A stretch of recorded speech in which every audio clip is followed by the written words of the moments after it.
To sort notification by time, so the newest one are always on top in Samsung Galaxy S23 Ultra with Android 14. Swipe down the top of the screen and then tap setting icon.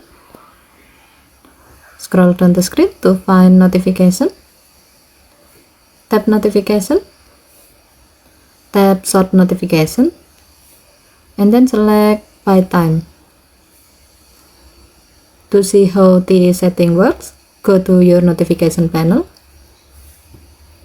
You can see that your phone now sort your notification by time, so your newest notification are always displayed on top of the notification list. Okay, thank you for watching. Have a nice day.